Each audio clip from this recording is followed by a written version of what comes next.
How to change app icon badges on your Samsung Z Fold 7. By default, you can see app icon badge style set as a number. So here you can see the number when you receive the specific app notification.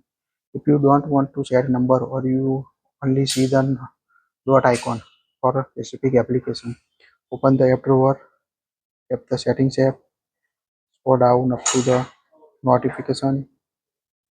Here you can find the option called advanced settings. Tap on it. Here you can see the app icon badges. By default, enable this option. Tap on it. So here you can see this set the number notification on app icons. Touch and hold the app icon to show the notification. If you want to show the notification, if you want to change, select the dot option. Now go to app drawer and you can see the dot icon here on your device. So if you don't want to see the dot icon, you can select the number by follow the same. Just select the number option.